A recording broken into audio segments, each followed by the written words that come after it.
नमस्कार बहुत स्वागत है आपका। मैं हूं रीनू। चलिए खबरों की शुरुआत करते हैं शाहजहांपुर की। सबसे पहले बात जहां शाहजहांपुर कीर्तन यात्रा में विवाद का मामला सामने आया। पुलिस ने 8 आरोपियों को गिरफ्तार किया। 24 लोगों के खिलाफ दर्ज है एफआईआर।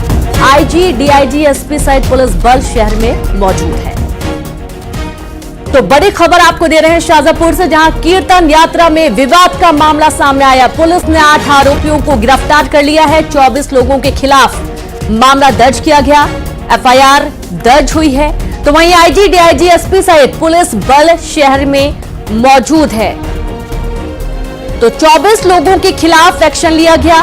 बड़ी खबर शाहजहांपुर से। तो कीर्तन यात्रा में विवाद हुआ था और विवाद काफी बढ़ गया। इस पूरे मामले में 8 आरोपियों की गिरफ्तारी हुई है। और ज्यादा जानकारी के साथ संवाददाता सुनील हंचूरिया जुड़ गए हैं। सुनील, पूरा मामला बताएं। जी देखिए, कल जो उपद्रव हुआ था उस पूरे मामले में कोतवाली थाने में 24 लोगों के खिलाफ एफआईआर दर्ज की गई थी। इसके अलावा कुछ अज्ञात आरोपियों के खिलाफ भी मामला दर्ज किया गया था। इस पूरे मामले में कोतवाली ने जो है रात भर सर्चिंग ऑपरेशन चलाया था और पुलिस की अलग अलग टीमों ने इस पूरे मामले में अब तक 8 लोगों को अपनी हिरासत में लिया है और कुछ अन्य आरोपियों की तलाश जारी है। जी 8 आरोपियों की गिरफ्तारी हुई है इसमें। सुनील, क्या अभी और भी कुछ लोगों की जानकारी मिल पाई है क्या? जी लगातार गिरफ्तारियों का दौर जारी है और क्योंकि इस पूरे मामले में 24 तो नामजद है और 15-20 अन्य अज्ञात लोग हैं, तो पुलिस की टीमें लगातार तलाश कर रही है। क्योंकि विवाद के बाद से कई लोग मौके से निकल गए थे जी। और पुलिस की टीमें लगातार तलाश कर रही है, लेकिन 8 लोगों की गिरफ्तारी की अधिकृत पुष्टि पुलिस द्वारा कर दी गई है। तो बाकी जो अन्य लोग हैं, क्या उनकी पुष्टि हुई है? कौन है वे लोग, उनकी पहचान हो पाई है? सुनील, की पहचान हो चुकी है। 25, जैसा मैंने आपको बताया, 24 लोग नामजद हैं तो उनके नाम पते पुलिस के पास मौजूद है, लेकिन वो घरों पर मौजूद नहीं है। और पुलिस लगातार उनकी तलाश कर रही है कि जैसे ही पुलिस उन्हें कहीं से उनको लगता है कि पुलिस को सूचना नहीं मिलती है मुखबिर के जरिए कि वो किसी जगह छुपे होंगे, तो पुलिस बहुत शुक्रिया आपका सुनील तमाम जानकारी के लिए। तो कुल 24 लोग हैं जिनमें से 8 लोगों की गिरफ्तारियां हो चुकी हैं और बाकी जो अन्य लोग हैं उनके घरों तक पुलिस पहुंची, लेकिन वे नहीं मिल पाए हैं और फरार बताए जा रहे हैं। लगातार पुलिस कोशिश कर रही है कि अन्य बचे आरोपियों की भी गिरफ्तारी जल्द हो सके। और अब बात करेंगे बिलासपुर की, जहां बिलासपुर में 5 साल की बच्ची की मौत का मामला सामने आया। 5 साल की बच्ची के ऊपर चैनल गेट गिर गया। हादसे में बच्ची की मौके पर जान चली गई। घर में खेलने के दौरान यह हादसा हुआ था। कोटा थाना क्षेत्र में हादसा हुआ। जांच में पुलिस जुटी हुई है। दरअसल ऐसी जो घटनाएं हैं वो लापरवाही की वजह से होती है और ये जो मामला सामने आया है बिलासपुर का है, जहां चैनल गेट गिरने की वजह से मासूम की दर्दनाक मौत हो गई। 5 साल की बच्ची जो कि अपने घर के पास ही खेल रही थी और अचानक से चैनल गेट गिर गया उसके ऊपर और बच्ची की दर्दनाक मौत हो गई। तो कोटा थाना क्षेत्र का पूरा मामला है। पुलिस मामले की जांच में जुट गई है। बिलासपुर से बड़ी खबर, मासूम की मौत के बाद परिवारजनों में शोक की लहर और 5 साल की बच्ची के ऊपर चैनल गेट गिरने की वजह से उसकी जान चली गई।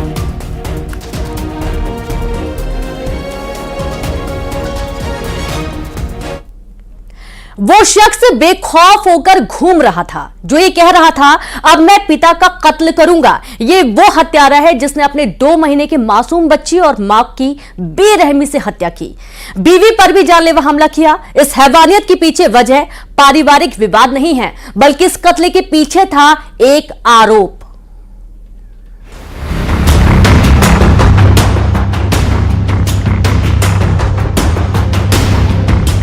निषाद ने अपनी मां और अपने बेटे को मार दिया। इसके अलावा अपनी पत्नी पर भी उसने जानलेवा हमला किया था। इस घटना को कृत्य करने के बाद में गांव में घूम रहा था, अपने पिता को तलाश कर रहा था।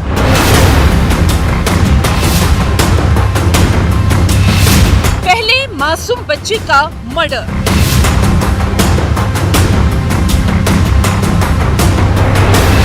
उसके बाद मां का किया कत्ल।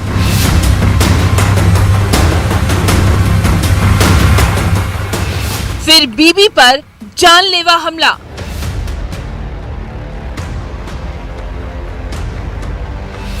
कातिल कहे अब पिता की बारी।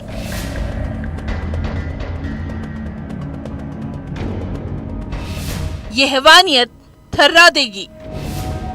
2 महीने का था ये मासूम बच्चा। जिसे नहीं पता था उसका पिता ही उसकी जान का दुश्मन बन जाएगा और मौत भी ऐसी की रूह कांप जाए। जमीन पर पटक कर मासूम बच्चे की हत्या कर दी गई। हत्या उसके ही जल्लाद पिता ने की। अपने मासूम बच्चे का कत्ल करते वक्त इस जल्लाद पिता के हाथ नहीं कांपे। इस घर में मौत ने ऐसा तांडव किया कि पूरा इलाका ही थर्रा गया। अभी तो इस हत्यारे की हैवानियत बाकी थी, जिसने पहले अपने बच्चे का कत्ल किया, उसके बाद मां पर कुल्हाड़ी से वार करके मां को हमेशा के लिए खामोश कर दिया। अब इस शैतान के निशाने पर थी बीवी। पत्नी पर भी इसने जानलेवा हमला किया। पत्नी जिंदगी और मौत के बीच झूल रही है। ग्राम उसरवारा में हमको सूचना मिली कि एक वृद्ध महिला और एक छोटे बच्चे की मृत्यु हो गई है, तो पुलिस वहां पर रवाना हुई। वहां पर हमें ये चीज़ पता चली कि वहां पर एक व्यक्ति है भवानी निषाद करके। भवानी निषाद ने अपनी मां और अपने बेटे को मार दिया है। इसके अलावा अपनी पत्नी पर भी उसने जानलेवा हमला किया था। पत्नी को बचाकर धमतरी हॉस्पिटल शिफ्ट कराया गया है। इस वारदात के बाद गांव में ये आरोपी घूम रहा था और एक और कत्ल करने की फिराक में था। अपने पिता की तलाश कर रहा था, लेकिन इससे पिता नहीं मिला और पिता की जान बच गई। आरोपी ने पूछताछ में बताया कि परिवार को खत्म करने के बाद वो सुसाइड करने वाला था। छत्तीसगढ़ के बालोद के उसरवारा गांव में ये रोंगटे खड़े करने वाली वारदात हुई है। अपने परिवार को एक झटके में खत्म करने वाला ये आरोपी है भवानी निषाद। आरोपी और गांव वालों से जो बातचीत के दौरान ये पता चला था कि आरोपी गांव या इस घटना को कृत्य करने के बाद में गांव में घूम रहा था, अपने पिता को तलाश कर रहा था। और उससे बातचीत और इंट्रोगेशन के दौरान यह जानकारी मिली है। उसने ये चीज़ बताया है कि वो अपने पिता को भी मारना चाह रहा था, उसके बाद में आत्महत्या करना चाह रहा था। इस खून खराबे में पारिवारिक विवाद वजह नहीं थी, बल्कि इस वहशीपन के पीछे वजह है एक आरोप। एटीएम से 40,000 गायब, रिश्तों का कत्ल। हत्यारे भवानी निषाद पर 40,000 रुपए दोस्त के एटीएम से निकालने का शक था। मुख्य वजह यह है कि ग्राम उसरवारा में उसके ऊपर में एक एलिगेशन लगा हुआ था कि उसने एटीएम चोरी करके 40,000 रुपए अपने दोस्त के निकाल लिए हैं, और उसी ही एलिगेशन के ही कारण से अवसादग्रस्त चल रहा था और उसी के कारण से ही वाद विवाद की स्थिति उत्पन्न हुई है पति पत्नी के बीच में, और यह घटना हुई है। इस बात को लेकर घर में पति पत्नी के बीच विवाद हुआ और विवाद का ऐसा खौफनाक अंत हुआ। धमतरी में अभिषेक पांडे के साथ bureau report, news 18 Madhya Pradesh Chhattisgarh. ये वो हत्यारा है जो अपने गुनाह के राज को जमीन में दफन कर देता है, जिसने 11 साल के नाबालिग लड़के का कत्ल किया और लाश को गड्ढे में काट दिया। दरअसल इस शैतान अंकल को डर था कहीं इसका राज खुल ना जाए। आखिर वो राज क्या है, देखिए हैरान करने वाला खुलासा।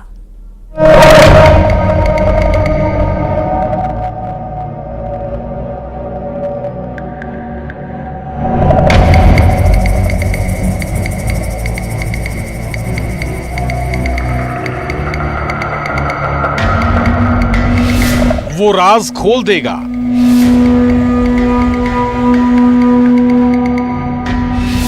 नाबालिग लड़के का किडनैप, कत्ल, जमीन में दफन लाश का राज।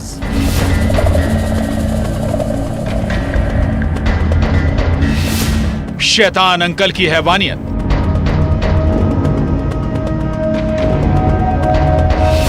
राज खुलने का डर, मर्डर।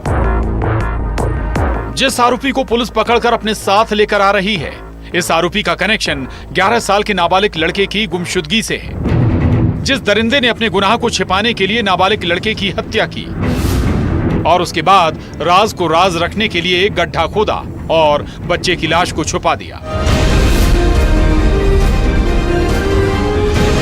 कटनी के माधवनगर थाना इलाके की निवार पुलिस चौकी 11 साल के नाबालिग लड़के की गुमशुदगी को ट्रेस कर रही थी, तब ये राज खुला। उसी गांव के पास एक खेत के किनारे नदी के तट पे एक बच्चे का शव मिट्टी में धंसा हुआ, मिट्टी में गाड़ा हुआ वो मिला है। और हमने जब उस शव को बाहर निकाला तो हमने पाया कि ये वही गुम बच्चा है। कत्ल क्यों हुआ, आखिर बच्चे से इस आरोपी की दुश्मनी क्या थी, इसे हम तफसील से बताएंगे। लेकिन पहले ये बताते हैं इस हत्यारे ने वारदात को अंजाम कैसे दिया। आरोपी राहुल बच्चे को अपने साथ ले गया था। जाहिर सी बात है, बच्चा अगर इस आरोपी के साथ गया तो ये बात साफ थी कि पहले से इसे जानता था। लेकिन इसकी बुरी नीयत के बारे में मासूम को अंदाजा भी नहीं था। ये अंकल नहीं, शैतान अंकल है। बच्चे की आखिरी लोकेशन राहुल के साथ मिली। यही इस केस में आरोपी तक पहुंचने के लिए पुलिस के पास सबसे अहम सुराग बना। पूरे मामले की जांच पड़ताल करने के पश्चात हमने यह पाया कि गांव का ही एक स्थानीय युवक राहुल कोरी नामक युवक, वो उस बच्चे के साथ आखिरी बार देखा गया था। बच्चा उसी के मोटरसाइकिल पे बैठ करके उसके खेत के पास आया था, जिस खेत के पास से उस बच्चे की बॉडी भी प्राप्त हुई थी। पुलिस ने उसे तत्काल ही संदेह के आधार पर हिरासत में ले लिया। नदी किनारे राहुल ने बच्चे की हत्या की और लाश को छुपा दिया। आखिर कत्ल क्यों हुआ, ऐसी कौन सी दुश्मनी थी? तो इस कत्ल में कैद है राज खुलने का डर। जिस हैवानियत को आप सुनेंगे तो दंग रह जाएंगे। आरोपी राहुल की आंखों में दरिंदगी और वहशीपन था, जो बच्चे को अपने साथ बहला फुसला कर ले गया। उसके साथ घिनौनी हरकत की, अप्राकृतिक कृत्य किया और फिर राज को जमीन में दफन कर दिया। और सख्ती से पूछताछ करने के उपरांत उस आरोपी के द्वारा यह एक्सेप्ट कर लिया गया या कबूल लिया गया कि उसने सबसे पहले बच्चे के साथ अप्राकृतिक यौनाचार किया और वह भयवश कि बच्चा उसके बारे में गांव में और उसके घर में सबको बता न दे, इसी भय से उसने मुंह दबा करके, गला दबा करके बच्चे की हत्या कर दी। और इसके पश्चात शव को छुपाने की नीयत से उसने बच्चे को वहीं नदी किनारे ही गड्ढा खोद करके उसमें डाल के शव को गाड़ दिया। लेकिन आखिरी लोकेशन ने काले नकाब ओढ़े इस दरिंदे के गुनाह को बेनकाब कर दिया। Bureau report, news 18, Madhya Pradesh, Chhattisgarh. और चलिए अब एक बड़ी खबर का रुख करते हैं, जहां राम मंदिर को लेकर प्रधानमंत्री नरेंद्र मोदी के निर्देश जारी किए गए हैं। जी हां, प्रधानमंत्री मोदी ने अपने मंत्रियों को हिदायत दी, मौके का इस्तेमाल जश्न के लिए होना चाहिए। राम मंदिर पर बेवजह की टिप्पणी से बचें। राम के नाम पर कोई अप्रिय घटना या झड़प ना हो। हर मंत्री अपने क्षेत्र में यह सुनिश्चित करे। प्रधानमंत्री नरेंद्र मोदी ने सलाह दी है, निर्देश दिए हैं सभी को कि किसी भी तरीके का कोई विवाद राम मंदिर से जुड़ा हुआ ना हो और कोई भी बेवजह की टिप्पणी इस पर ना की जाए। राम के नाम पर कोई अप्रिय घटना या झड़प भी ना हो पाए। हर मंत्री को इसके लिए अपने क्षेत्र में सुनिश्चित किए जाने के निर्देश दिए गए हैं। ज्यादा जानकारी के साथ संवाददाता अनूप जुड़ गया। अनूप, राम मंदिर को लेकर लगातार देखते हैं कि एक से एक बयान भी सामने आ रहे हैं और इस पर प्रधानमंत्री नरेंद्र मोदी ने निर्देशित किया है सभी को। देखिए, आपको बता दूं कि 22 जनवरी को प्राण प्रतिष्ठा समारोह होने वाला है और उसको लेकर के बीजेपी और खासतौर पर सरकार और राम मंदिर ट्रस्ट की तरफ से एक बड़े कार्यक्रम पूरे देश भर में मनाया जा रहा है। पिछले शुक्रवार को केंद्रीय कैबिनेट की बैठक हुई, उसमें प्रधानमंत्री नरेंद्र मोदी ने अपने मंत्रियों को भी इस मौके पर किस तरीके से जनता के बीच जाना है, किस तरह से कार्यक्रम करने हैं, उसको लेकर हिदायत दी है। साफ तौर से उनका कहना था कि राम मंदिर को लेकर के जिस तरह से विपक्ष के कई बयान आते हैं, उस बयान पर प्रतिक्रिया नहीं जतानी है, बेवजह की प्रतिक्रिया से बचनी चाहिए और पॉजिटिव सेंस में जिस तरह से पूरे देश में माहौल बना है, उसी माहौल को आगे बढ़ाना चाहिए। इसके अलावा प्रधानमंत्री नरेंद्र मोदी ने यह भी कहा कि सभी मंत्री अपने क्षेत्र में रहें और राम मंदिर निर्माण को लेकर के जो कार्यकर्ताओं का कंट्रीब्यूशन रहा है, जो बीजेपी विश्व हिंदू परिषद ने जिस तरह से योगदान किया है, उसको प्रचारित किया जाए, उसको लोगों तक बताया जाए। प्रधानमंत्री नरेंद्र मोदी ने बहुत शुक्रिया आपका अनूप, तमाम जानकारी के लिए। तो आप देखें कि सकारात्मक माहौल बनाए रखने की बात कही गई है। और अगली खबर का रुख करेंगे, बात करेंगे रायपुर से बड़ी खबर की। स्कूल की छत का प्लास्टर गिरा, बाल स्कूली बच्चे बचे। प्लास्टर गिरने से हड़कंप मच गया। वार्षिक उत्सव की तैयारियां चल रही थी और इसी दौरान ये एक बड़ा हादसा सामने आया। आरडी तिवारी स्वामी आत्मानंद स्कूल का पूरा मामला है। खबर रायपुर से है। तो देखिए, अचानक से स्कूल की छत का प्लास्टर गिर पड़ा और यहाँ पर बच्चे भी मौजूद थे। और ज्यादा जानकारी के साथ संवाददाता तनु जुड़ गई हैं। तनु, ये जो हादसा सामने आया है इसमें कोई बच्चा घायल तो नहीं हुआ, क्या कुछ पूरी जानकारी? जी बिल्कुल, देखिए ये पूरा मामला आमापारा स्थित आर.डी. तिवारी स्कूल का है, जहां पर बच्चे जो है एनुअल फंक्शन की तैयारी कर रहे थे और इस दौरान स्कूल के छत का प्लास्टर जो है गिर गया, जिससे बाल बच्चे जो है वो बचे हैं। फिलहाल किसी भी बच्चे को कोई भी चोट नहीं आई और सभी जो है पूरी तरह से सुरक्षित है। और वही प्लास्टर गिरने से स्कूल में हड़कंप भी मच गया है। पूरा मामला आमापारा इलाके के आर.डी. तिवारी स्कूल का है। जी शुक्रिया आपका तनु जानकारी के लिए। तो सभी बच्चे सुरक्षित हैं, बाल सभी बच्चे बचे और एनुअल फंक्शन की तैयारी में जुटे हुए थे, इस दौरान ये हादसा हुआ।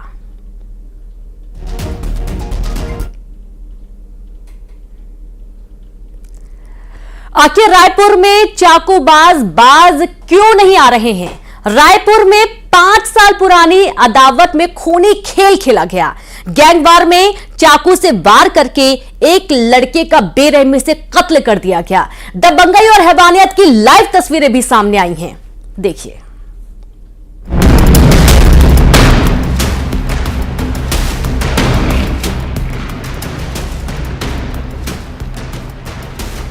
इनकी पुरानी रंजिश थी। दोनों आरोपी पूर्व में जेल, हत्या के आरोप में जेल जा चुके हैं। वहीं से इनकी रंजिश चालू हुई थी।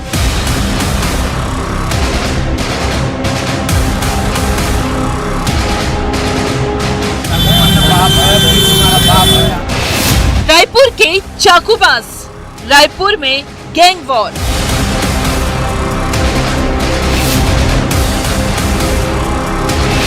सीसीटीवी में कैद मर्डर। चाकू की नोक पर दहशत। दबंगई, हैवानियत लाइव। 5 साल पुरानी अदावत। थप्पड़ का बदला मर्डर।